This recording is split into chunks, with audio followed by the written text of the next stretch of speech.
Nagbabalik na naman ang inyong tagapaglingkod ng mga balita at pawang katotohanan lamang. Naging mainit nga na usapin sa mundo ng social media. Talaga naman na hindi nga umubra itong si Tulfo na ito kay Senador Rodante Marcoleta.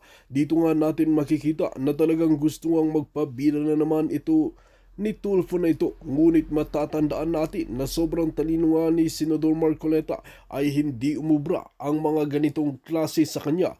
Kaya naman talagang natameme itong si Tulfo na ito at talagang nagkainitan nga sa loob mismo ng Senado. Dito nga natin mapapatunayan na patuloy ang investigasyon sa mga nawawalang mga pondo at korap ng mga opisyales. Ngayon nga ay kahilingan ng maraming netizen na magsama-sama na lang ang matitinong mga senador at imbestigahan talaga ang katotohanan na hindi sila kagaya ng mga iba na korap na opisyalis ng mga politiko na ibinulsa lamang ang pondo ng taong bayan. Kaya naman ngayon ay talagang maraming umaasa na talagang mawawala ang mga korap na mga politiko at mga kontraktor. Maraming kababayan natin ang mga Pinoy na tila nagwawala dahil nga sa kanila ay talagang kawawa ang bansa natin.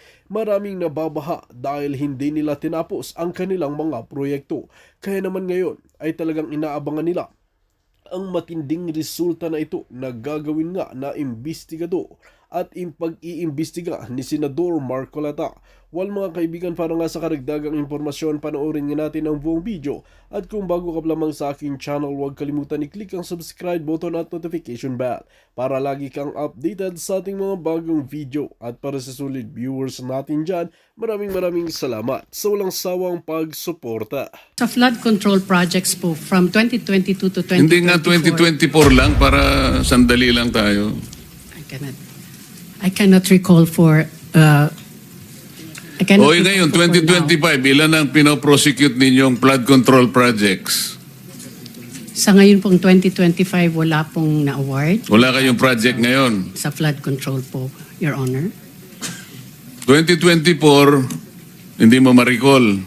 Yes, what I prepared is only from 2022 to 2025 that we have 58 flood control projects po, Your Honor. Were you able to execute several projects at the same time? Halimbawa, sa isang taon, 10 ang inyong ginagawa. Pwede ba yun? Yes po, Your Honor. Okay. Sabihin na lang natin 10 ang projects nyo in 2024. Ilan pong technical people ang hawak ninyo to dedicate them sa 10 projects which you are executing all at the same time? We have several people po. I'm not talking about several people. I'm talking about technical people and technical equipment. Each project must have dedicated personnel. We Project A, for example, meron kang 5 na engineers dyan. Iba-ibang katungkulan yan. Hindi mo pwedeng gamitin yon sa ibang project. Yes po, Your O, Honor. 10 yun. Sabi kanina, inamin mo, there are 10 simultaneous projects being undertaken by your company. Ang ibig mo ang sabihin, kung 5 tao yun, meron ka 50 engineers?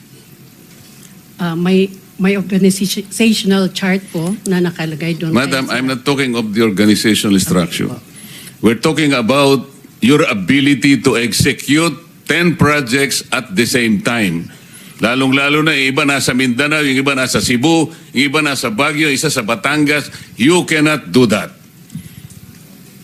Otherwise, magsisinungaling ka dito. Kasi malalaman po natin ito. Kaya ganito yung pagtatanong namin para makita natin. Kasi kapag sinabi mong you can execute 10 projects in 1 year, kailangan mong magkaroon at the very least 50 engineers. Kasi ang gagawin ninyo, yung nakadedicate sa Project A, yun din ang Project B, Project C. Hindi po pwede yun. Sa kontrata po at sa batas, hindi pwede yun. So kung meron kang 100 engineers sa pool mo, babayaran mo lang ba ng 100,000 na isang... You will have an overhead of about 10 million per month. Hindi kakayanin ng isang kumpanya yun. So lilitaw po at lilitaw.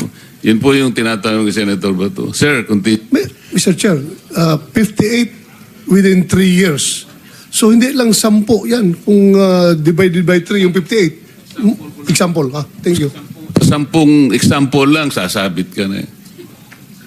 Yeah, thank you, Mr. Chair. With the indulgence of the gentleman from Davao, Mr. Chair, may we invite the Government Procurement Policy Board or GPBB? Kasi po, Mr. Chair, dito po sa listahan na hawak ko rito, isa si MG Samidan Construction na sinasabi sa GPBB ay may poor, unsatisfactory CPS rating.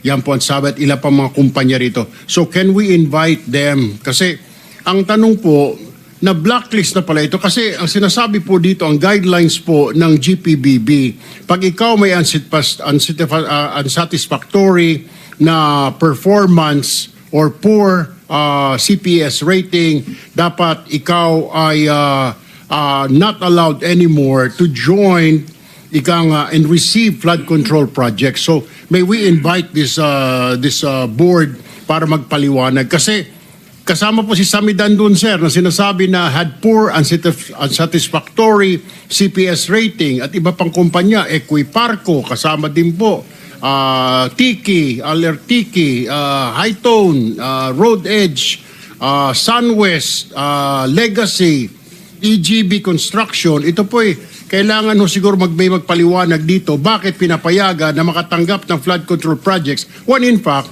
they were already deemed yung kanilang proyekto unsatisfactory, Mr. Chair, at bakit nakakuha pa rito ng proyekto mula sa DPWH, Mr. Chair. So may we invite the GPBB to join us on the next hearing, Mr. Chair. Yes, Mr. Senator. And before we continue, let me acknowledge Senator Mark Villar's presence. Continue, Senator Bato. Yes, You have last still, question, Mr. Chair. Last question. You still have 1 minute. Yeah. Andito bang COA? Sinong COA representative? Morning po, Your Honor. Yes, ma'am. This is on ghost projects already paid. BIR Commissioner Romeo Lumagi Jr.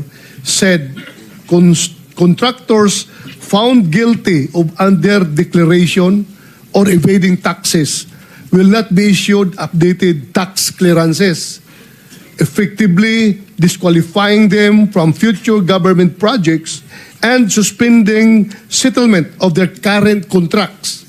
He addressed reports on ghost flood control projects, which the government had fully paid for and declared as completed, but which, upon subsequent verification and validation, were discovered to have never been actually constructed or physically undertaken.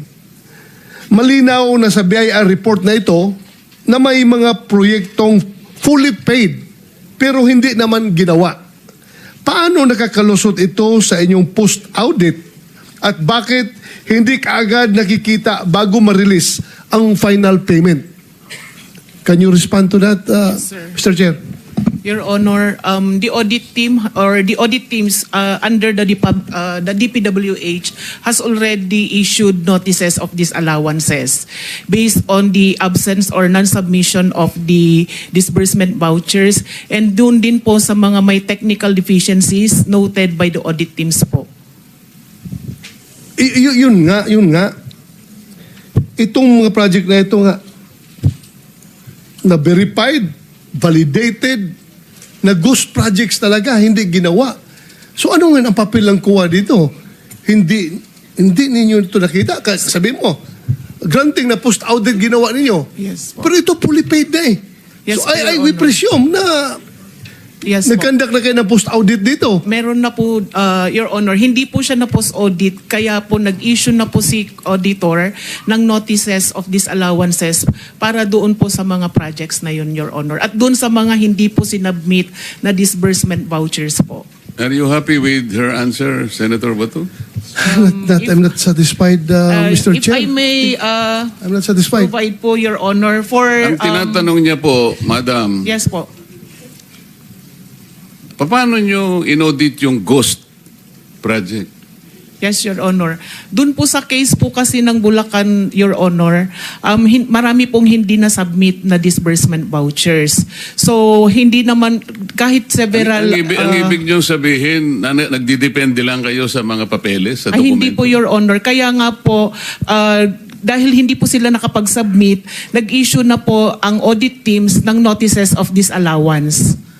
Hindi Kayo, po, mahirap, Mr. Chair, mahirap na puro lang tayo notice of disallowance na klarong-klaro na ito na ghost project. Yes, Your Honor. Yung hindi po kasi pag-submit ng account, sir, or yung disbursement vouchers, pwede pong kasuhan din yung mga persons liable na hindi nag-submit doon sa... Hindi, wag mo muna akong Opo. wag mo akong dalhin doon sa mga papel yan, Opo. mga disbursement na yan. Kuha. Kung mag-post audit kayo, di ba pupunta kayo sa area, tingnan nyo kung saan ang project. Yes po. O ngayon, hindi nyo nakita. Ano, hanggang kuan lang kayo? Hanggang disallowance lang kayo? O hindi nyo nakita. O ano ngayon? So, hindi ba papilin nyo yan as commission on audit na mag-file lang kaso? Yes po, Your Honor. Yun po yung susunod na hakbang Ay, susunod. po ng Kailan COA. pa susunod? Kasi, Katagal na, naubos na ang pera ng gobyerno ito, nabayaran na lahat itong project na ito na hindi nagawa. Tapos ngayon, susunod pa. I am so, alam mo, yung mga tao na nanonood sa atin, sabihin nila, kaya pala naglipa na yung ghost projects dahil yung kuha, kabagal kumilos. Hindi po, Your Hindi. Honor. Gusto ko lang pong iklaro na yun pong sinasabi nating ghost project na isa po sa mga nabisita ay 2025 transactions po siya. At declared po siya na completed as of July 2025. Yun pong disbursement vouchers po niya ay hindi pa po due for submission noong August po na unang hearing natin. Kailan ninyo mapapailan na kaso ito? Because the people are impatient. The people are impatient with all this corruption na Yes, nangyari. Your Honor. Kailan nyo ipapile? Can you give us a... Ganito po siya, definite Your answer? Honor. Opo. Ganito po siya. Di ba po kasama po siya doon sa ating special audit. Sa ngayon po, fina-finalize po yung audit highlights natin sa special audit. Doon po sa audit highlights... Alam mo, yung Yes, Your mga Honor. tao Opo. nakikinig sa atin Yes ngayon, po. hindi pasok sa utak nila yung special, regular audit or what. Yes po. Ang tanong ko sa iyo, kailan nyo tumapailan ng kaso? The soonest possible time po, Your Honor. What is the soonest time? Dahil i-issue po ngayon yung ating... Kaya, what is the soonest time? Estimate. this month po, Your Honor. This month. Opo. Mapailan nyo ito ng kaso? Opo. Ngayon, sino ang pwede nyo papailan ng kaso? Sir, based po doon sa audit, sir, yung mga, yung mga persons liable po, pwede pong management officials ng DPWH at ganun din po yung mga contractors po. Mr. Chair, So this month, interjection, Mr. Chair. If I may. Excuse me. Akala ko ba meron time limit dito kasi marami pang mga nakapila. 1, 2, 3, 4, 5. And then by 2 o'clock, ano na tayo, adjourn. So, as a matter of fact, your 5 minutes, sir, is finished already. Okay. thank you. But Thank you, may Mr. Chair. may I interject with the indulgence of Senator Bato, Mr. Chairman? If I may, in the same topic, Mr. Chairman, with regard to COA reports, Mr. Chairman, if I may, just a few queries, Mr. Chair. Where is Yeah. na? Kasi Yes, nakalinya Mr. yung Chairman, mga- because I heard, because I'm sure a lot of our people are listening and watching. Very interesting yung ni-raise ni Senator Bato. Ma'am, from COA, what's the difference between fraud audit and yung audit highlights? At binabanggit nyo matatapos na po ito. Is that correct? Because that's the reason why the chairperson of COA is not here today, because he's finalizing it today. Am I correct, ma'am? Your Honor, opo. Yung fraud audit po, ang result po ng kanyang, or report po na lalabas ay yung pong audit highlights po natin. The audit highlights would contain the significant or yung key takeaways po doon sa ating fraud audit, wherein the nature of the alleged fraud and the persons liable at saka yung mga gathered po na evidence ang lalamanin po ng ating highlights. Kailangan po ng due process, sir, sir, kailangan po munang ipareceive doon sa mga persons liable para po mag-comment po sila at magbigay din po ng kanilang panig. Yes, now I understand. Okay? So, si Senator Bato, tinatanong niya yun, dun sa audit highlights, dun makikita yung nature ng alleged fraud, yung evidence gathered, and the parties involved. Am I correct? So, matatapos na po yan. Mr. Chairman, if I may respectfully move that we subpoena itong binabanggit ng ating guest from COA, yung matatapos nila na fraud highlights, immediately i-furnish ng copy itong Blue Ribbon committee, even, Mr. Chairman, even while awaiting the response of the respondents. And also, once they responded, Mr. Chairman, we'd also like to subpoena the copies of the responses of the respondents as soon as they are submitted to COA. I so move, Mr. Chair. Mr. Chair, Mr. Chair, excuse me, Mr. Chair, because the last time I was here, I was only allowed 2 questions by you, and yet mga kasamahan ko rito bilang respeto sa mga kasamahan ko, they were allowed na 1 to sawa. Dapat maging fair ka, Mr. Chair. Pag sinabi mong 2 questions, 2 minutes talaga, you have to stick with it. You're not being fair, Mr. Chair. I am fair kasi nandito ka sa... No, kasi nung last time, sabi mo sa akin 2 questions lamang. Sabi mo 1 question. Sabi ko, tinitipid mo ako, sabi mo 2 questions. And now, pinapayagan mo kahit na ilang questions. Be fair, Mr. Chair. Teka muna, bago tayo magkaroon ng impression na walang fair dito, noon, sinabi ko na in the earliest statement na nag-uumpisa tayo noon at kinakailangan nating mabakate ang plenary at exactly 2:15, kaya tayo nagmadali. Kaya naman sabi ko sa inyo, pasensya na muna. Ngayon, sa dami ng gustong magtanong, kaya binigyan natin ng tigpa 5 minutes ngayon. Kaya lang, I am following a schedule here. Ito pa yung nandito kung wala na si Senator Marcos, tapos ka na. Mr. Chair. Mr. Chairman, Chair, I akala made ko a po ako motion, yung sunod Mr. kay Chairman. Senator De La I have Rosa. a pending motion, Mr. Chair. I second the motion. And Hindi, duly kasi seconded, Mr. tapusin Chair. muna natin yung bitin na kasi hindi tayo, na para tayo nagpapatintero, Madam Kowa Ang tinatanong napakasimple lang, paano yung inaudit yung ghost? Bago po bayaran ng COA yan, pipirma ang resident auditor. Pati yung area auditor ninyo, meron kayong area director Ibig nyo sabihin na bayaran ito nung walang pumirma na auditor? Your Honor, ganito po yung procedure natin. Wala na po tayong pre-audit, kaya po ang nagbabayad ay ang pumipirma na lang po. Wala akong pakialam sa pre-audit. I'm not asking you about the pre-audit. Meron kayong post-audit Yes, Your Ito Honor. nangyari, ghost project Opo. Tapos na tapos pero walang nangyari. Ang tinatanong namin sa iyo, sino ang pumirma? Bago mapirmahan yun, merong certificate of acceptance, merong certificate of completion, pipirma ang resident auditor. Hindi po pipirma ang resident. Ano ang gagawin ng Your COA? Honor. Post-audit nga lang po. Kaya po... Ano nga yung post-audit? In your charter, Opo. magkaintindihan tayo. Ito yung inyong charter, sample of services listed in COA Citizens Charter. Financial audit, performance audit, compliance audit, fraud audit, special audit, notice of disallowance, notice of charge, notice of suspension.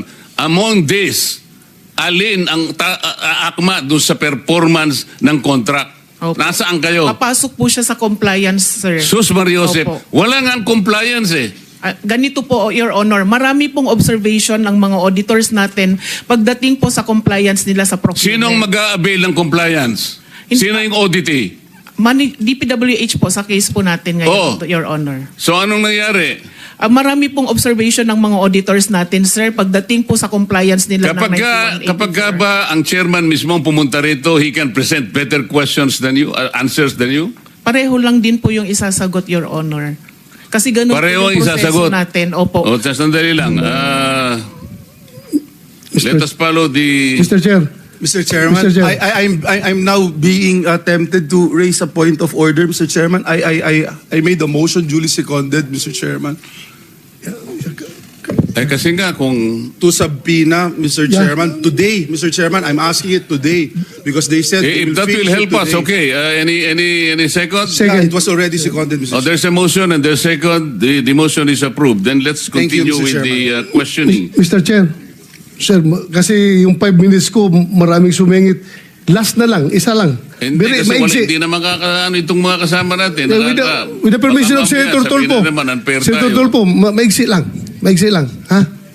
Di ba, Mr. Chair? Kasi ang sabi ng, Mr. Chair, sabi ng COA, Teka muna, with the permission of Senator Tulfo. okay lang? Clarification, Mr. Chair. Akala ko po ako yung Oo nga, kasunod kayo na po ang ni susunod. Senator Kaya lang, ang Rosa. daming ayaw pang bumitaw. Wala Hindi, tayong hindi. mga- Hindi ho, Marami naghihintay kayong naman po last ako. na to, last. Tinatanong ko lang po yung last. sequence. And then Salamat, last, Mr. and then Chair. Senator Risa. Salamat, Mr. Chair. Pagkatapos wala na si Senator Amy, Senator Rapi. Yeah. Sandali lang, ikaw na muna. Thank you, Mr. Chair. Mr. Chairman, considering that this representation is part of the leadership, Okay. Priority, we find priority, out, Mr. priority. Chairman, Okay, okay. The list of... Last question, and then Senator Risa. Wala na si Senator Marcos, Senator Joel, Senator Rapi, Senator Robin, magkano ka? Senator Robin. And then Senator Mark. Okay, in that order. Thank you, Mr. Chair. Proceed, sir, proceed. Ma'am COA, sabi mo kanina, kaya hindi pa kayo nakapag-file ng kaso dahil itong mga ghost projects na ito ay 2025 nangyayari. Am I correct? At you need time para... Sir, for Makapag-file ka- clarification, isa po doon sa mga ghost projects na na-mention, sir, ay 2025. Pero sa iba po, hindi ko po masigurado kung anong taon. Okay, ganito. According to COA Annual Audit Report 2023, 2023 ito, it was observed that various infrastructure projects with aggregate cost of 5.716 billion were declared as 100% complete on the report on publicized government programs, projects, and activities and project status monitoring reports of DPWH implementing offices despite the deficiencies or defects noted upon actual inspection and validation thereof. Ibig sabihin po, sa regular annual audit ng COA, nakikita na ang mga maling report ng District Engineering Office ng DPWH. So itong mga 2023 na mga problema, wala pa kayo napailan ng kaso nito? Your Honor, yung iba po dyan kasi, kinorek na nung contractor yung mga noted deficiencies. Yung iba naman po, nagbayad na po yung mga persons liable. At doon sa mga nakorek, kahit nakorek po, meron din pong mga pinataw or nakolektang liquidated damages po. So, meaning wala talaga nakasuhan kasi naayos nila. Naayos nila ito lahat. Kasi 5.716 billion pesos na projects. Sabi maraming deficiencies. Tapos Po yung wala total- nakasuhan. Yan po yung total contract cost, Your Honor, yung 5.7. Yes. Opo. So wala nakasuhan ito. Itatanong ko po kasi, Your Honor, consolidation po yan sa lahat ng regional and district engineering offices. Yes, I hope, Opo. ma'am. That's your Opo. mandate. That's your mandate. Kukunin po namin sa mga regional auditors Yeah, po gawin natin po ninyo. kung meron po silang mga finailan po para po dyan. Salamat Opo. ma'am. Thank you Thank po, you very Your much. Mr. Chair, I'm done. Thank you, Maraming salamat. Senator Risa. Your turn. Salamat po, Mr. Chair. So, Ms. Sara Diskaya, nasa garahe niyo pa po ba yung mga sasakyang iyon? Pag chinek po ngayon, andun pa rin po tulad nung sinabi niyo sa mga interviewers? Yes po. And sabi niyo po kasi sa kanila nung interview, 40, ngayon 28. Ilan ba talaga ang sasakyan niyo? Kasi kasama pa yung mga service cars ng mga employees ko that is owned by the companies. So ilan po yung mga sasakyan na sa inyo at inyong pamilya? 28. 28. Oh, napakarami pa rin po. Okay. Sa DPWH po, Mr. Chair. Just a point Yes, of information. minority. Point of information para sa inyo, no? I'll transfer to the DBCC. Yung binanggit niya, nabanggit kasi yung mga kotse, Mr. Chairman eh. Yung sinabi niyang pinagbilan niya, yung Febel Enterprises, ito yung mga charge ng BOC ng smuggled Bugatti Chirons. Yun yung kumpanya. Puro smuggled ang mga sasakyan nito. Undeclared Mercedes-Benz, Sports Boxster, kung ano-ano, 2022. Pero yung 2024, yung dalawang Bugatti. For the info. Salamat po, Minority Leader, May Mr. Bugatti Chair. ka, no? May Bugatti? Wala po. Wala po. So Mr. Chair, it would seem based dun sa information ni Minority Leader, may iba pa pong offenses, possible offenses na mapasok po sa findings natin dito sa inyong committee report po. Magtanong naman po ako sa DPWH, Mr. Chair, sa kung sino ang sasagot para sa department. Ang department po ba at sa tingin nyo yung bagong secretary, susuporta po sa isang one-strike policy sa mga contractors? Ibig sabihin, one-strike ban, zero tolerance policy. Ibig sabihin, tanggal ka agad ang contractor na napatunayang palpak, pabaya o tiwali. Kasi hanggang ngayon, dun sa 15 na contractor na pinangalanan ni Presidente, hanggang ngayon, wala sa kanila, zero ang nasa blacklist. So sino pong DPWH. sasagot, Mr. Chair? DPWH, there a policy who's going to answer? Yusek Cabral. Yes ma'am, mabuti kayo po yung sasagot dahil madalas din po kayong nababanggit nitong mga araw na ito. One strike policy po, zero tolerance policy. Susuportahan po ba ng department at pati ng bagong secretary? Sa palagay ko po, susuportahan po yung one strike policy. Considering yung mga events po na nangyari ngayon. So ibig pong sabihin yung 15 contractor na pinangalanan ni Presidente, posibleng pumasok sa blacklist these days? Yes, Your Honor, Mr. Chair, possible po. Depende po sa results ng mga fraud audit o kaya ng mga check po ng internal audit ng department or mga QAU report po, posible po. At ano pong time frame din nung fraud at saka internal audits po na iyon para matukoy kung mayroon sa 15 na papasok sa blacklist ng department? Hindi ko po alam yung instruction ni former Secretary Bonoan, pero alam ko po nagpaikot na po siya ng mga quality assurance unit sa lahat po ng mga regional offices. Yung fraud audit po ay kinokonduct ng Commission on Audit. So sabi po nila, isang buwan. Isang buwan po Kanina ang po. fraud audit at internal audit. Yung internal audit po sa amin po yun. Sa inyo naman, Meron sa department. pong internal audit sa amin na under ng Office of the Secretary. So, So pwede namin itanong sa bagong secretary, ganong katagal yung internal audit? Yun naman pong quality assurance unit na trabaho, kailan po matatapos iyon? alam ko, sa pagkakaalam ko po, kasi under ng technical services yun, ay meron na pong dineploy yung undersecretary namin for technical services na mga quality assurance unit sa mga regional offices. Yes, nabanggit nyo po. Anong time frame po Hindi nila? ko lang po alam kung ano po yung timetable nila, but alam ko po na parang last week or a week before, parang 50 teams na yata po, but I'm not so sure ang pinaikot.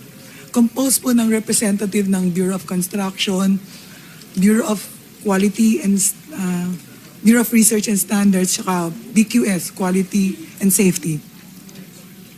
Ifa-follow up po namin kayo Yes. kung kailan hanggat maaga dapat matatapos yon. And Yes, Your Honor, Madam Chair. salamat, Yusek Cabral. And Mr. Chair, dahil napag-uusapan na rin kahit kanina yung audit, itanong ko po kay Director Tracy Ann ng COA. Well, hindi. Sa DPWH pa rin, Yusek Cabral. Pero kaugnay po ng audit na pag-uusapan kanina. Ano namang uri ng warranty ang meron sa mga proyekting ito? Ibig sabihin, kapag po nasira yung isang flood control project, pwede po bang paayos sa kanila at patapusin at no cost to government? Your Honor, sasagutin ko po yan sa pagkakaalam ko. Kasi Of course po. planning po and PPP ang hawak ko. Alam ko po may 1-year warranty pagkatapos po ma-declare na completed. So yung 1-year warranty po, after that, tatanggapin po ng implementing office for the certificate of acceptance. Yun po, during that period po, kung meron na observe na mga defects, kailangan pong ipakorek nila sa mga contractor at no cost to the government, Your Honor, Mr. Chair. At kung hindi po nila i-correct, sa pagkakaalam ko po, pinapatawan po sila ng, parang nire-recover po yata lahat ng mga monies or retention money or billing, hindi po papayagang makakubra ng final billing. Kasi alam ko po, requirement po yung certificate of acceptance para ho makakubra ng final billing. Sa pagkakaalam ko po, Your Honor, Mr. Chair. kahit po 1 year lang pala yung warranty USEC at parang napakaiksi po, no, para sa mga infrastructure projects, kasama na po itong mga flood control projects. Siguro naman within 1 year din natatapos yung audit report. So kaagad ibinibigay po sa DPWH, kaagad na nakukuha ng pansin niyo kung may sinasabi ang Commission on Audit na mga nasirang proyekto o under the standard set by the department, lalo na po kung ghost, as in invisible. Tama po. So, moving forward, sa mga ganyang klase mga proyekto, hindi ba pwedeng at no cost to government, ipagawa ulit sa contractor or patapusin or pag-apirin kung ghost lang po iyon? Tama po, Your Honor, Mr. Chair, na lahat po ng depekto na as a result of their workmanship ay dapat pong i-correct ng contractor at no cost to the government. So moving, Mr. Chair, yes, with the Mr. permission Chair, of, SP Pro Senator Tem. Risa. Madam Cabral, total wala na si Secretary Bonoan, ikaw na yung representative ng DPWH. Doon sa 15 contractors, construction company na binanggit ni Presidente, meron bang ongoing projects ngayon as we speak? Doon sa 15 na binanggit ni Pangulo. Palagay ko po meron dahil... Palagay mo? Opo. You have to be... Pasensya na po, Your firm. Honor, Mr. Chair, kasi hindi po ako operations. Okay, last question. Sa pagkakalam mo, may ghost project ba? Nabi ni Secretary nung... Yes, huling- oo nga. Sa pagkakalam mo. Yun po yung sinabi ni Secretary. Sa pagkakalam mo nga, in your own opinion, Hindi ko po masasagot na confirm dahil hindi ko po alam kung ano yung nangyayari sa operations. Pero yun po yung sinabi ni Secretary. so you believe, you support Yes. the statement of the Yes po, former Your secretary Honor. that indeed there are ghost projects. Yes, Your Honor. And can you identify those contractors who are involved in these ghost projects? Hindi ko pa po alam dahil may nag-audit po. Baka po yung director namin ng internal audit na nasa likod makakapagsabi po kung ano po yung resulta ng audit. Because the internal audit po ng department ay directly under kay Secretary. Alright. Dorisa, proceed. Yung mag-intervene, madididak yung time mo. Ha? So, it's up to you kung papayag ka. Honor, Mr. Chair, i-qualify ko rin po yung tinanong ni Senator Risa. Yes, Mr. Sabi Chair. po ng operations, 5 years. 5 years na po pag structural. That's guarantee. better po, Mr. Chair. Sa flood control daw po, 15 years for permanent structure. Yun po 5 years sa flood control, 15 years for sa permanent structure. permanent I structures. suppose yun po yung tulay. So hindi po tinuturing na permanent structure ang flood control. Semi-permanent daw po. Semi-permanent. And yung tinuturing yung permanent structures, Mga tulay po siguro, tsaka for mga example, building. At mga buildings. Opo. So within the 5 years, Yun pong flood kapag control. po nasira o Structural. nakitang substandard or, Yes or po. ghost, it should Opo. not take 5 Ay, years to see or unsee a ghost project na Yes flood po, Your control. Honor. Yes po. Moving forward, sa tingin nyo papayag ang department, paayos yan, paapirin yan, itaas sa standards ang flood control project at no cost to government. Dapat po, Your Honor, Mr. Dapat lang Chair. po talaga, ma'am. Ngayon, bukod po dun sa suspension, yung sinabi ni Chair kanina na revocation, meron na ba tayong doble gastos, doble danyos policy? Kung saan pagbabayari ng doble. Una, para sa construction. Pangalawa, sa repair. Yung mga contractor, kung sila ay may substandard project. Sa tingin nyo po ba, ideya itong doble gastos, doble danyos policy, ideya na pwedeng suportahan ng bagong secretary? Kasi gusto ko lang pong i-remind, Mr. Chair, ang department na hindi dapat taong bayan ang gumastos ng doble kapag palpak yung flood control project. Pwede po, Madam Chair, na pag-aralan yan. I'm sure anything po na makakatulong para masiguradong tama yung proyekto, yung kwalidad at yung hindi ghost ay susuportahan po ng buong departamento. Okay, so i-follow up po namin yan sa inyo. Isa pang dagdag na consequence o parusa lalo na para sa proyekto sa flood control. Kasi kanina, Mr. Chair, hindi ko nga alam kung ako'y matutuwa or iiyak na ito, naghihiring tayo samantalang suspended na naman ang trabaho at saka pagpasok sa eskwelahan, sa public, sa government dahil sa ulan at napipintong baha na naman. Mr. Chair, matanong naman po sa BIR. Your 5 minutes is up, I see. Senator. One last question, Mr. Okay, Chair. okay. Salamat po, Mr. Chair. Para po kay Deputy Commissioner, I'm sorry. Okay, I thought I saw Sir Lumawig kanina. So Deputy Commissioner Barcelo ng BIR. May investigasyon na po ba ang BIR kung nagbabayad ng tamang buwis ang mga diskaya at ang kanilang mga kumpanya? Pati na rin po lahat ng mga kumpanya at personalidad na sangkot sa flood control scam. Yes, Your Honor. The Commissioner has already stated before that all those initially 15 contractors will be subjected to BIR investigation, Your Honor. Will be subjected? Are they not yet being subjected as we speak? They are subjected in the sense that a letter of authority to kick off the investigations are now issued by the BIR Commissioner, and it is for service to the companies involved. Sorry, letter of? Authority, Your Honor. Authority. Letter of authority. So will be served pa lang. Kailan po isi-serve? Upon issuance, Your Honor, I understand they were already issued, and every opportunity for the BIR examiners to serve them, they will be served, Your Honor. So the letter was already issued pero Yes. isi-serve pa dun sa 15. Kailan po masi-serve yun? There were companies that were already issued LOA, Your Honor, and there are still that have not yet been served the letter of authority, and this will be served.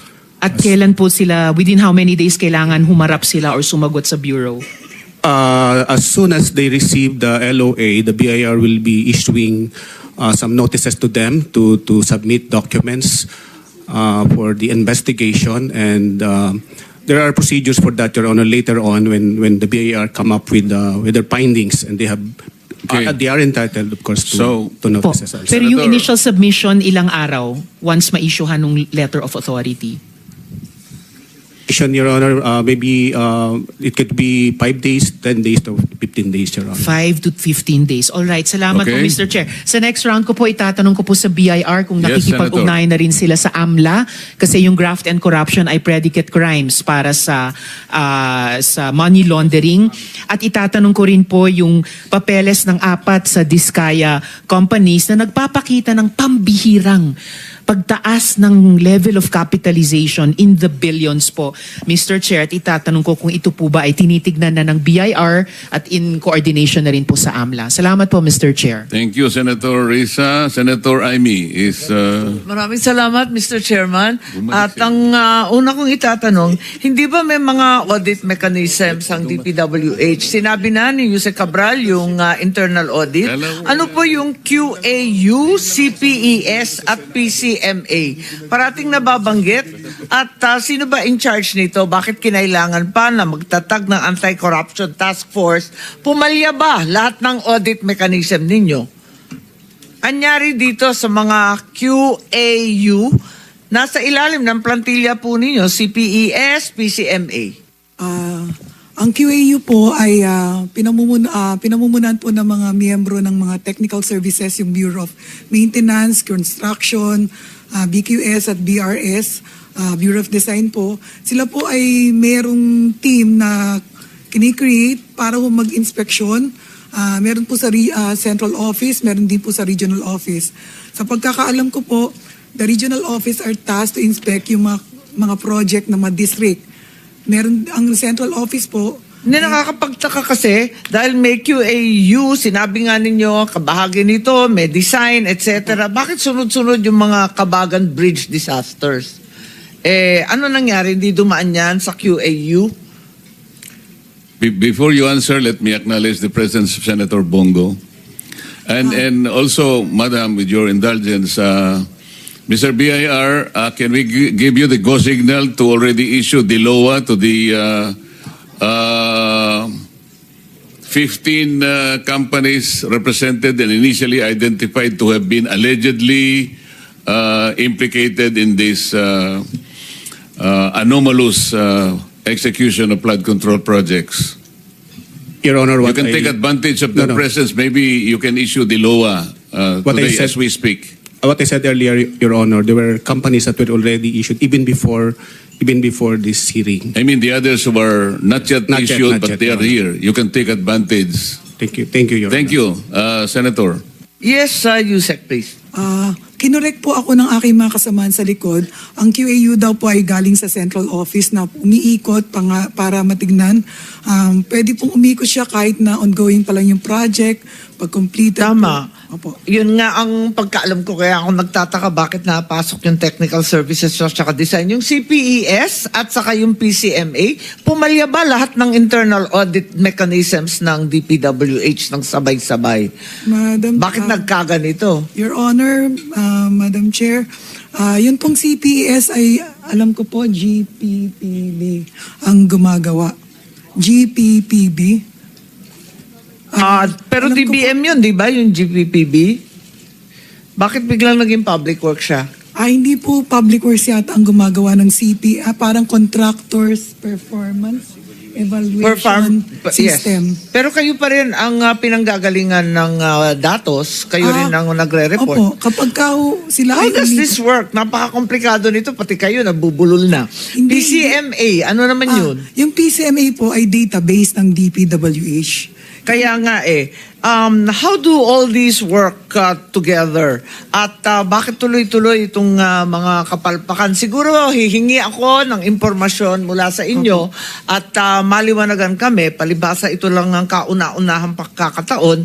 And bakit kinailangan pa na ang Pangulo pa ang magsasabi ng 15 flag contractors? Tapos ngayon, meron tayong Anti-Corruption Task Force, meron pang Congress investigation na halos pinagtatawanan ng taong bayan kasi kayo rin ang gumawa, biglang tayo na rin ang mag-iimbestiga. Ano pa ang pinagkaiba nito sa sumbong sa Pangulo website? Katakot-takot na investigasyon, pwede ba kasuhan na? Kaya sabi nga ni Chairman, maglowa na yung BIR na yan. So maybe you can explain to us the internal audits, otherwise we have nothing to look forward to except continued failed flood-controlled projects. So, meron pa